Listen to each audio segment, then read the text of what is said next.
अल्लाह मेरे रिस्क की बरकत न चली जाए, अल्लाह मेरे रिस्क की बरकत न चली जाए, 2 रोज से घर में कोई मेहमान नहीं है।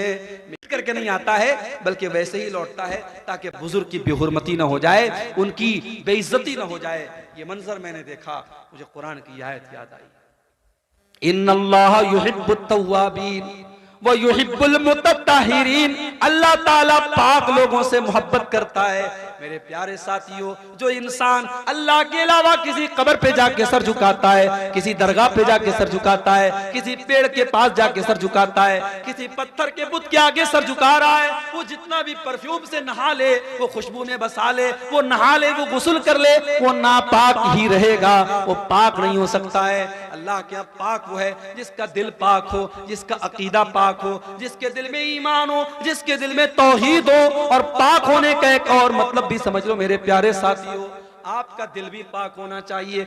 आपके दिल में किसी मुसलमान भाई के लिए कीना कपट नहीं होना चाहिए, किसी मुसलमान भाई के लिए छल कपट नहीं होना चाहिए, किसी मुसलमान भाई के लिए धोखाधड़ी नहीं होनी चाहिए। अल्लाह के नबी के एक सहाबी हैं, एक मर्तबा अल्लाह के नबी सहाबा के साथ बैठे हुए थे।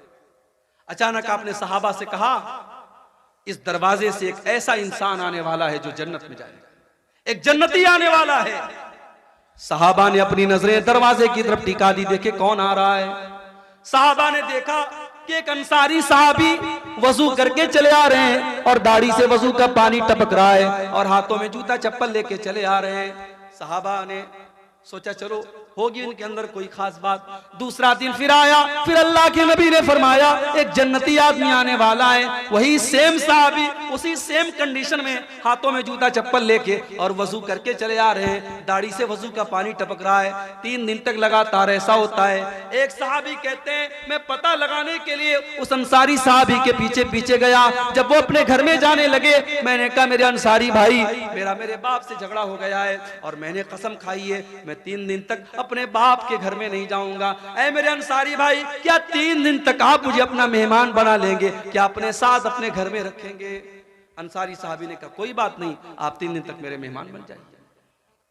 मेरी प्यारी माओ बहनों, आज घर में मेहमान आता है, बहुत सारी औरतों के पेशानी पर बल पड़ जाता है, बहुत सारी औरतों के माथे पर बल आ जाता है। ये मेहमान कहां से आ गए, ये मुसीबतें कहां से आ गई? शायर कहता है अल्लाह मेरे रिस्क की बरकत न चली जाए, अल्लाह मेरे रिस्क की बरकत न चली जाए, 2 रोज से घर में कोई मेहमान नहीं है। मेहमान बरकत लेके आता है। मेहमान अगर आपके घर में आया है, उसकी बेइज्जती न करना, उसकी तौहीन न करना, उसकी खिदमत में कमी न करना। मेहमान बरकत लेके आता है। मेहमान अगर आपके घर में आया है, उसकी बेइज्जती न करना, उसकी तौहीन न करना, उसकी खिदमत में कमी न करना। अगर करोगे तो ये भी ईमान की कमी की निशानी है। अंसारी साहबी ने एक बार जाकर के अपनी बीवी से नहीं पूछा कि खाना बना है कि नहीं बना है, कितना बना है, अनाज घर में है कि नहीं, तेल घर में है कि नहीं। सहाबाए किराम के मकानात बड़े छोटे छोटे थे मगर दिल बहुत बड़ा था। अंसारी साहबी ने 1 मिनट सोचे बगैर कहा कि ऐ मेरे भाई कोई बात नहीं, आप आ जाइए मेरे घर में, आप मेहमान बन जाइए।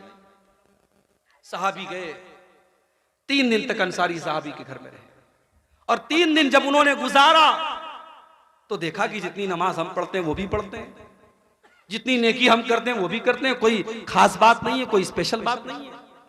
जब 3 दिन गुजर गया, उन्होंने कहा कि मेरे अंसारी भाई देखिए, मेरा मकसद ये जानना था कि आपके अंदर ऐसी कौन सी स्पेशल चीज है कि अल्लाह के नबी ने आपको लगातार 3 दिन तक जन्नती कहा है। मैंने 3 दिन तक आपके घर में रह करके देखा, आपके अंदर कोई स्पेशल चीज तो मुझे नजर ना आई। अब आप बता दीजिए कौन सी खास बात आपके अंदर है।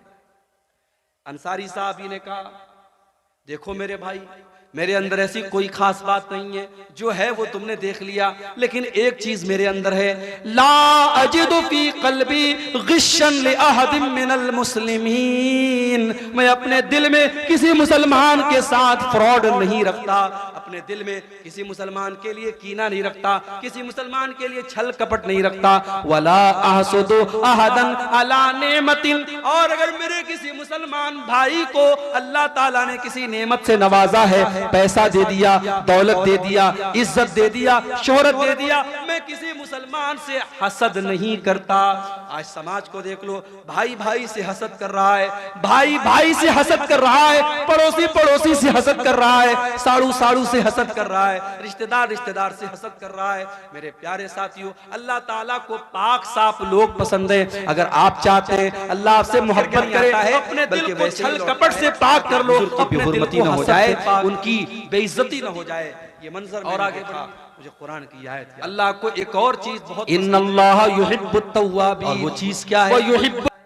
वो चीज है तवक्कुल करना, अल्लाह के ऊपर विश्वास करना, अल्लाह के ऊपर भरोसा करना। अल्लाह ने फरमाया फैज़ा अज़मत फतवक्कल अलल्लाह इन्नल्लाह युहिब्बुल मुतवक्किलीन। ऐ नबी, जब आप किसी काम का फैसला कीजिए तो अल्लाह के ऊपर भरोसा कर लीजिए। अल्लाह ताला को ऐसे लोग पसंद है जो अल्लाह के ऊपर भरोसा करते हैं। आप लोग करते हैं कि नहीं भरोसा अल्लाह ताला को? बोलें भाई, करते हैं आप?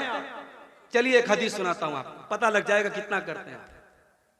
बुखारी शरीफ की रिवायत है, अल्लाह के नबी कहते हैं कि मुझे दिखाया गया मेरी उम्मत का मंजर, मैंने आसमान में देखा, बहुत बड़ी भीड़ मुझे नजर आई।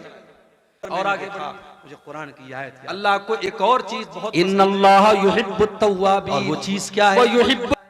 वो चीज है तवक्कुल करना, अल्लाह के ऊपर विश्वास करना, अल्लाह के ऊपर भरोसा करना।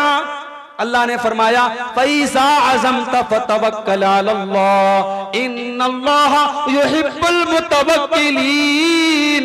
ऐ नबी, जब आप किसी काम का फैसला कीजिए तो अल्लाह के ऊपर भरोसा कर लीजिए। अल्लाह ताला को ऐसे लोग पसंद है जो अल्लाह के ऊपर भरोसा करते हैं।